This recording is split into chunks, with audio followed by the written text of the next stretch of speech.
అమ్మాయి కీర్తన నేను చదువుతున్నాను. నా వెనకాల రెండవ చరణం మీరు చదవండి. మహోన్నతుని చాటున నివసించువాడే, సర్వశక్తుని నీడను విశ్రమించువాడు.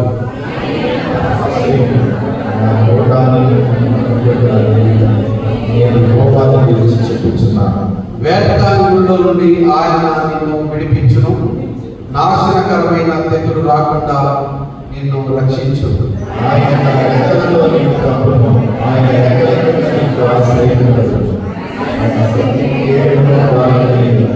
రాత్రి వేళ కలుగు భయములకైనను, పగటి వేళ ఎగురు బాణములకైనను, చీకటిలో సంచరించి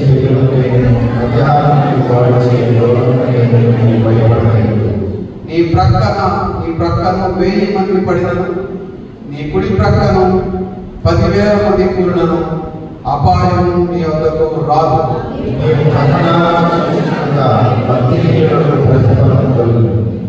యెహోవా నీవే నా ఆశ్రయమను, నీవు మహోన్నతుడైన దేవుని నీకు నివాస స్థలముగా చేసుకుని ఉన్నావు.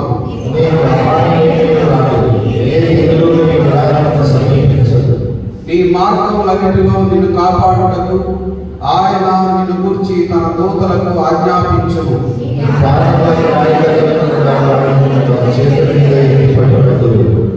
నీవు సింహములను, నాగుపాములను త్రొక్కెదవు, కొదమ సింహములను, భుజంగములను అనగదొక్కెదవు. అతడు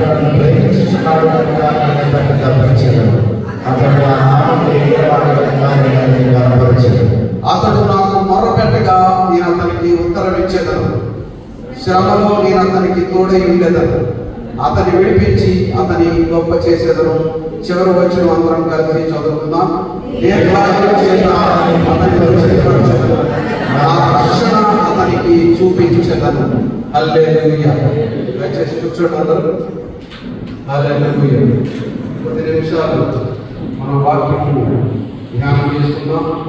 దేవుని యొక్క మహాకృపను బట్టి ఈ ఉపవాస దినాల్లో మనమందరం క్షేమకరంగా ఉంది దేవుని సన్నిధిలో మనం ఈ విధంగా ఆయన స్తుతించడానికి ప్రభు చూపించిన కృపను బట్టి ప్రభు నామానికి మహిమ చెల్లిస్తున్నాను. అందరూ ఒకసారి స్తోత్రం చేద్దాం. Hallelujah. Hallelujah. Praise the lord. Praise the lord. Praise the lord. ఈ కీర్తన పండితుల ప్రకారం ఒకరు మోషే రాశారని అలాగే ఒకరు దావీదు రాశారని చెప్తా ఉంటారు. కానీ ఎవరు రాశారనేది క్లారిటీ అయితే లేదు. ఎందుకంటే ఇవి చాలా కాలం తర్వాత పూర్వీకులు వదిలివేసి దాచివేసి ఎక్కడెక్కడో పెట్టి కొంతమంది కోపంలో కొంతమంది రకరకాల ప్రదేశాల్లో దొరికిన పదులన్నింటినీ సమకూర్చి ఈ కీర్తనలను సమకూర్చడం జరిగింది. ఒకరు దావీదు ఎక్కువగా రాశాడు కీర్తనలు. అయితే ఈ కీర్తన మనకు స్పెసిఫిక్గా ఎవరు రాశారో మనకు తెలియదు. తరతరాలకు మాకు నివాస స్థలము నీవే అనుకుంటున్నాను. ఏంటంటే నా మొట్టమొదటి చరణం చూడండి. The protection, comfort and care of Yahweh అనగా యెహోవా దేవుని యొక్క రక్షణ, కాపుదల మనకి ఏ విధంగా ఉంటుంది అనే దానికి ఇక్కడ నిర్వచనం చెప్పబడింది. మహోన్నతుని చాటున నివసించువాడే, సర్వశక్తుడు. మహోన్నతుడు ఆయనే, సర్వశక్తుడు ఆయనే. తండ్రి అయిన దేవుడు, కుమారుడైన దేవుడు, పరిశుద్ధాత్ముడైనటువంటి దేవుడు మనలను కావలి కాయడానికి, అనునిత్యము మనలను తన కంటికి రెప్పలా కాపాడడానికి ఎల్లప్పుడూ సిద్ధంగా ఉన్నాడు. దేవుని నామానికి మహిమ కలుగును గాక. హల్లెలూయా. మొట్టమొదటి చరణం మనం చూసినట్లయితే ఆలోచన చేయండి. I will say of the Lord, He is my refuge and my fortress. ఆయనే చెప్తున్నాను, ఆయనే నా కొండ, నా కోట, నేను ఆశ్రయించు నా దేవుడు అని దావీదు సుస్పష్టంగా చెప్తున్నాడు. ఎవరిని ఆధారం చేసుకోకుండా దేవుడిని ఆధారం చేసుకున్నాడు కనుక ఒక గొర్రెల కాపరి నుంచి మహారాజుగా, దైవజనుడిగా, ప్రవక్తగా యేసు ప్రభువారి యొక్క వంశావళిని, దావీదు వంశావళిని పిలువబడడానికి ఆయనను ఏర్పరచుకున్నాడు. దేవునికి స్తోత్రం. దావీదు ఎల్లప్పుడూ కూడా దేవుడి మీద ఆధారపడేవాడు, మనుషుల మీద కాదు. కొన్నిసార్లు తన స్వబలం మీద ఆధారపడినప్పుడు, స్వంత బలం మీద ఆధారపడినప్పుడు, ప్రజల మీదకి శిక్ష వచ్చినప్పుడు దావీదు వెంటనే క్షమాపణ అడిగాడు. దేవుడు తెగులు బయలుదేరింది. దావీదు ఎక్కడికి వెళ్ళినాను, ఏం చేస్తున్నాను దేవుని మీద ఆధారపడేవాడు. ఒకసారి సైన్యాన్ని లెక్క చూసుకున్నాడు. నా సైన్యాన్ని లెక్క పెట్టమన్నాడు. ఎందుకయ్యా అని ప్రవక్త చెప్పాడు, దైవజనుడు చెప్పినా కూడా కొంతమందికి కాదు, ఎవరికైనా మానవుడు అనేవాడికి ఎవరికైనా ఒక స్థితి రాగానే ఏమవుతుందంటే గర్వం వస్తుంది, అహంకారం వస్తుంది. ఆ అహంకారంతో నేను రాజుని, నా సైన్యం అన్నాడు.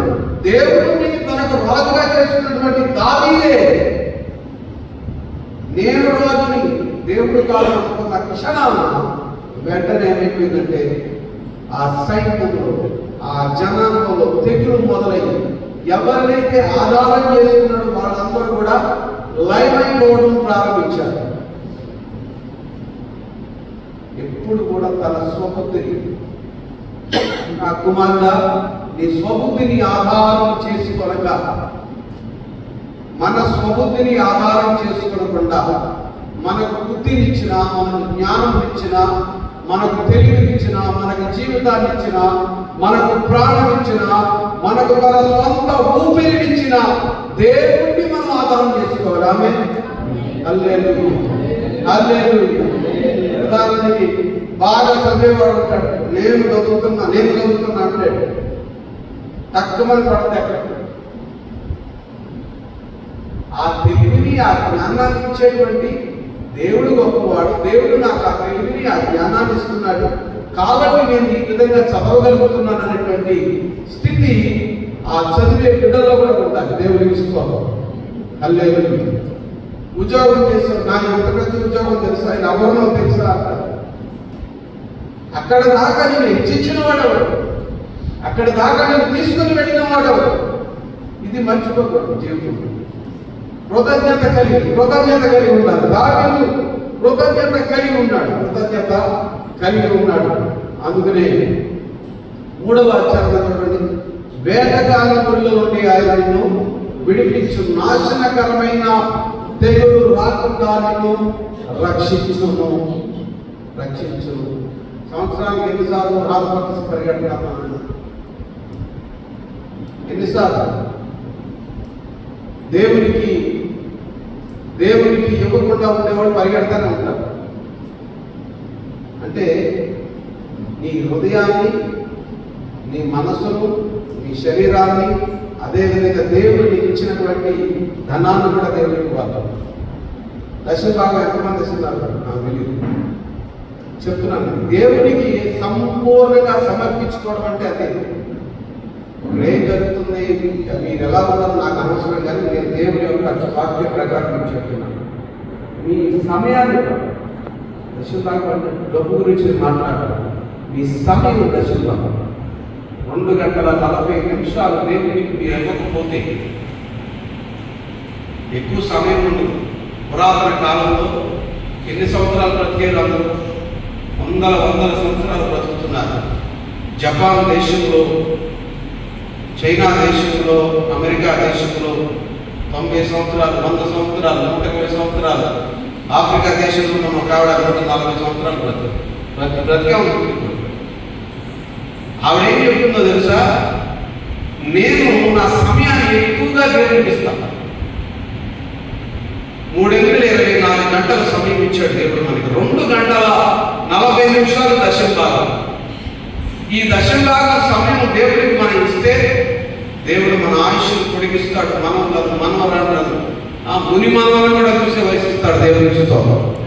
హల్లెలూయా. ముని మనవలను కూడా చూస్తాడు. మనవలే కదా ముని మనవలు.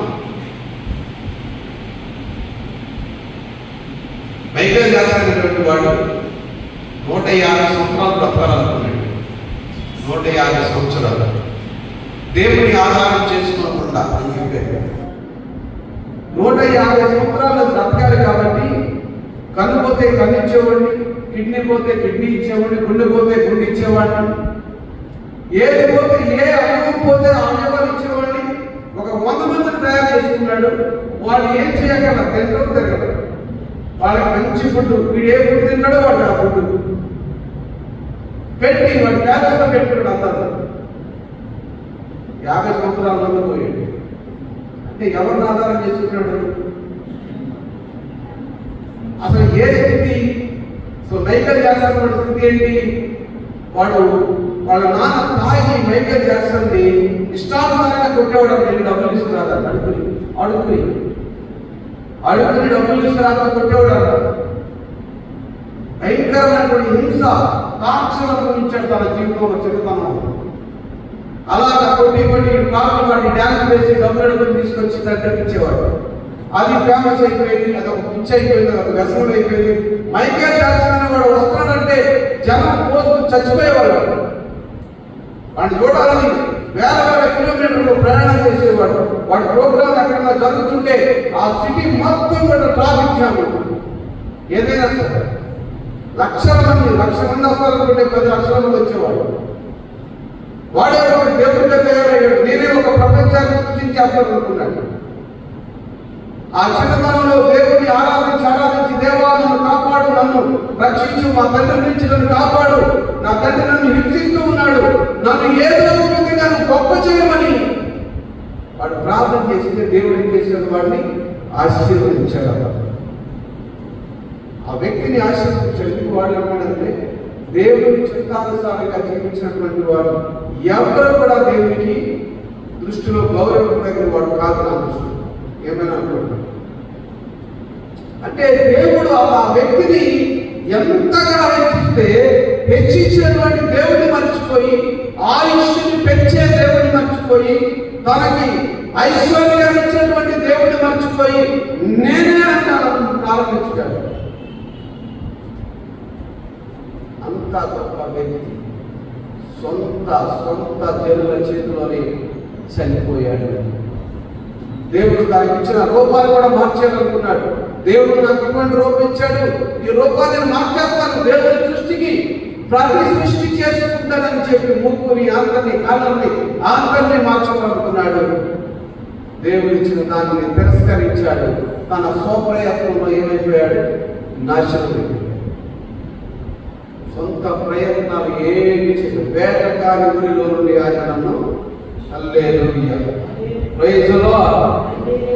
వేట మొదలు పెడతారు. ప్రపంచంలో ఏ మనుషులు నమ్మదగిన వాడు కాదు. ప్రతి వాడు తంత్రకొట్టి తన పొరుగు వాడి పంప ముంచును అని చెప్తున్నాడు. ప్రతి వాడు తంత్రకొట్టి తన పొరుగు వాడి పంప ముంచుతారు. పక్కనే ఉంటారు. వీడు ఎలా బాగుపడతాడో చూద్దాం అనుకుంటారు. వీడు ఎలా భయపడతాడో చూద్దాం అనుకుంటారు. భయంకరమైనటువంటి ఆలోచన చేస్తారు. చాలా జాగ్రత్త. నమ్మకం అనేది దేవుడి మీద ఉండాలి. విశ్వాస్యత అనేది దేవుడి మీద ఉండాలి. విశ్వాసం అనేది దేవుడి మీద ఉండాలి. మనుషుల మీద కాదు. మనుషులను ప్రేమించండి, ఆదరించండి, పలకరించండి. అలా అని అందరినీ ప్రేమించద్దు. అందరూ కూడా పాస్టర్ గారు చెప్పండి ఎవరిని ప్రేమించదు, నేనే గొప్పవాడని విగరిస్తూ కూర్చోదు. ప్రేమించాలి. యేసు ప్రభు వారు క్షమించండి. యేసు ప్రభు వారు ఈ లోకాన్ని ప్రేమించాడు. లోకం మంచిదని ప్రేమించాలి ఆయన.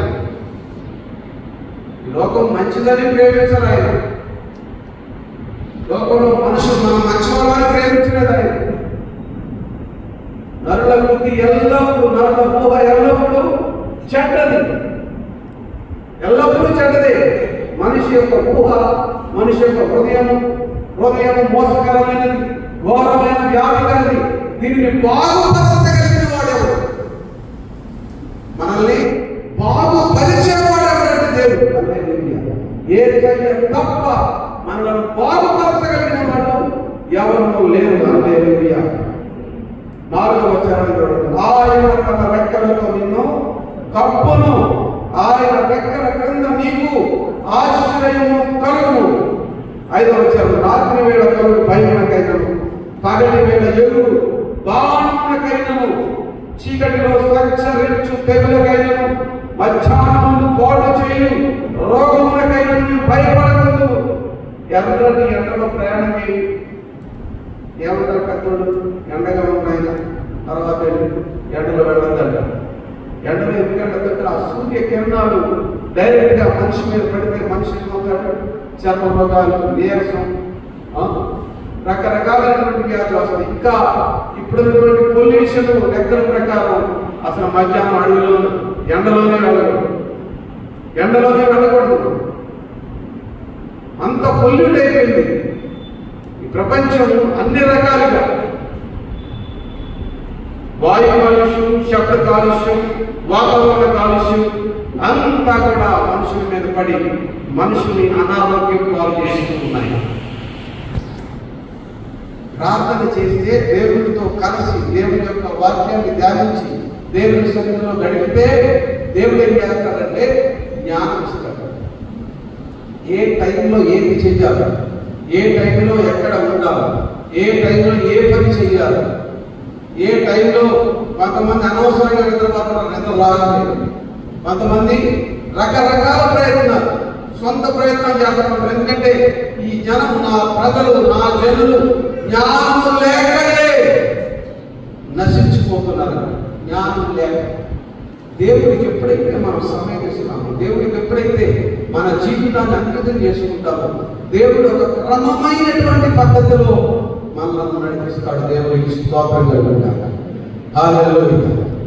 ఆలోచన చేస్తే దేవుడు ఆశీర్వదిస్తాడు. దేవుడికి స్తోత్రం. త్వరగా 2వ వచనం, 12వ వచనం, నీ పాదములకు రాయి తగలకుండా వారు 11వ వచనం చూస్తే, నీ మార్గములన్నిటిలో నిన్ను కాపాడుటకు ఆయన నిన్ను గూర్చి తన దూతలకు ఆజ్ఞాపించును. నీ పాదములకు రాయి తగలకుండా వారు నిన్ను తమ చేతుల మీద ఎత్తి పట్టుకొందురు. నీవు సింహములను, నాగుపాములను తొక్కెదరు, కొదమ సింహములను, భుజంగములను అనగతొక్కెదరు. అతడు నన్ను ప్రేమించుచున్నాడు కనుక నేను అతన్ని తప్పించను. ఎంతమంది నిజంగా దేవుని ప్రేమించి దేవుని వరకు తమ జీవితాలను అర్పించుకున్నారు? మాస్టర్ గారు అర్పించుకుంటారు, సేవలు గారు అర్పించుకుంటారు. మాకేమన్నాను, యేసు ప్రభు వారు మాట చెప్పారు శిష్యులతో, మీరు సర్వలోకములకు వెళ్ళి సర్వజనులను శిష్యులుగా చేయమన్నారు. శిష్యులుగా చేయమన్నారు, విశ్వాసులు కాదు. విశ్వాసం అంటే కాసేపు పడుతుంది, కాసేపు పోతాం. ఆ చేసేది దేవుడు రాకపోతే ఇంకో ప్రయత్నం. విశ్వాసంగా శిష్యులుగా మారాలి. శిష్యులు ఏం చేస్తాడు? శిష్యుడు గురువు చెప్పింది చేస్తాడు. వరకు మన భారతదేశంలో పురాతన కాలంలో ఋషులు ఉండేవాడు. తప్ప చేసుకున్న వాడు చిరాకు వచ్చి అడవులకు పోయి తప్ప చేసుకుంటా ఉంటే దేవుడి ఆత్మ సాక్షాత్కారం జరిగేది. అటువంటి గురువులు ఉండేవాడు. వాళ్ళు ఏం చెప్తే శిష్యుడు చేశాడు. నేను ముందులో దూకడానికి దిగేవాడు. ఎందుకు దూకాలి గురువు అని అడిగేవాడు కాదు. ఎందుకు దూకాలి అడిగేవాడు కాదు. దూకమంటే దూకడమే. నా గురువు చెప్పాడు, నేను చేయాలంటే. అంటే ఎందుకు దూకమన్నాడు అని ఆలోచన వాళ్ళలో ఉండేది కాదు. అంత విధేయత కలిగి ఉండేవాడు. వాక్యము సెలవిస్తుంది, అతడు నన్ను ప్రేమించుచున్నాడు కనుక. నిజముగా మనము దేవుడిని ప్రేమిస్తే, నిజముగా ఆయన ఆజ్ఞలకు విధేయులమైతే, నిజముగా ఆయన చిత్తానుసారంగా జీవించడానికి మనం తీర్మానం చేసుకుంటే ఒకటే చేస్తాము, మనల్ని నమ్మాలి అప్పగించుకుంటాం. ఆయన విధేయులు, ఆయన చెప్పిన దానికి లోపడతాం, ఆయన చిత్తానుసారంగా జీవించడానికి ఇష్టపడతాం. అప్పుడేం చేస్తాడు దేవుడు? వదిలిపెడతాడా? మనల్ని మరణానికి అప్పగిస్తాడా? మనల్ని శ్రమల పాలు చేస్తాడా? ఏమి చేయలేదు. శ్రమలో నుంచి విడిపిస్తాడు. ఆమె అతడు నన్ను ప్రేమించుచున్నాడు కనుక నేను అతన్ని తప్పించను. ఆమె మనం ఎక్కడికి వెళ్ళాలి, ఏం చెయ్యాలి, ఎలా ప్రవర్తించాలి, ఏ రకంగా ఆశీర్వాదాలు పొందుకోవాలి, అన్ని దేవుని ప్రణాళికలో ఉన్నాయి. ఆ ప్రణాళిక ప్రకారం మనము నడవగలిగితే, మనం మనస్ఫూర్తిగా దేవుడిని ప్రేమించగలిగితే దేవుడు ఏం చేస్తాడు? తప్పిస్తాడు. ప్రతి ఆపదలోకి తప్పిస్తాడు. ప్రతి రోగంలోకి తప్పిస్తాడు. ఏ రోగం ఎటువంటి స్థితి అయినా సరే దేవుడు కాపాడడానికి తన దూతలకు ఆజ్ఞాపిస్తాడు. అతడు నా నామం కలిగిన వాడు కనుక నేను అతని ఘనపరుస్తాడు. అతడు నాకు మొరపెట్టగా నేను అతనికి ఉత్తరం ఇచ్చేదను. శ్రమలో నేను అతనికి తోడై ఉండేదను. అతని విడిపించి అతని గొప్ప చేసేదను. దీర్ఘాయువు చేత అతనిని తృప్తి పరచెదను. నా రక్షణ అతనికి చూపించదను. రక్షణ అంటే ఏమిటంటే ఎన్ని రకాల రక్షణ ఉందో అన్ని రకాల రక్షణ దేవుడు మనకు చూపిస్తాడు. అది మనకు కూడా ఉండదు. తన ప్రియులు నిద్రించుచుండగా ఆయన వారికి ఇచ్చిచున్నాడు. మనం రాత్రి జాములో పడుకుంటాం, తిరిగి లేస్తాం లేదా గ్యారెంటీ లేదు. కానీ తిరిగి లేపుతున్నాడు దేవుడు, ఊపిరిస్తున్నాడు. తన ఊపిరి, తన సొంత ఊపిరిని ఇచ్చాడు. నరుని నాసికారంధ్రములో దేవుడు జీవాయువు పోదుగా నరుడు జీవాత్మ మరణం అనేది లేకుండా మానవుని మనిషిని దేవుడు తయారు చేస్తే మరణాన్ని తెచ్చుకుంటే ఆ మరణాన్ని జయించడానికి మరలా యేసు ప్రభువు లోకానికి పంపించాడు. దేవుడికి ఇష్టం. మనం మరణించడం దేవుడికి ఇష్టం లేదు. మనం దేవుడికి ఎడబాటుగా ఉండడం దేవుడికి ఇష్టం లేదు. కాబట్టి మరణాన్ని కూడా జయించడానికి యేసు ప్రభువు ఈ లోకానికి పంపించి మరణమైపోయే మనల్ని రక్షించడానికి ఒక ప్రణాళిక సిద్ధం చేశాడు. అనగా సాతాను దగ్గరికి వెళ్ళిపోవాల్సిన మనం సాతాను మనల్ని లాగేశాడు. వాడి దగ్గర నుంచి మనల్ని విడిపించాడు. అతన్ని విడిపించి అతన్ని గొప్ప చేశాడు. మనల్ని విడిపించి దేవుడు మనల్ని గొప్ప చేసి మనల్ని ఆశీర్వదించి మనల్ని కాపాడడానికి సిద్ధంగా ఉన్నాడు. కాపాడడానికి మనం సిద్ధంగా ఉన్నాము. ఆమె చెప్పండి, స్తోత్రం చెప్పండి, ఆమె చెప్పండి. హల్లెలూయా. కాపాడబడతాను, కాపాడేవాడు ఎప్పుడు సిద్ధంగా ఉన్నాడు. కాపాడబడడానికి మనం సిద్ధంగా ఉన్నావా? హల్లెలూయా. చిన్న ప్రార్థన చేసుకున్నాం. హల్లెలూయా. తండ్రి, ఈ పరిశుద్ధ నామానికి మహిమ చెల్లిస్తున్నాము. మమ్మల్ని కాపాడడానికి మీరు ఎల్లప్పుడూ సిద్ధంగా ఉన్నారు. కాపాడారు. మా ప్రభువు యేసుక్రీస్తు వారిని ఆ మరణానికి అప్పగించి ఆ మరణం నుంచి, ఆ శ్రమ నుంచి, ఆ బాధ నుంచి, ఆ నరకం నుంచి మమ్మల్ని కాపాడినందుకే స్తోత్రం. హల్లెలూయా.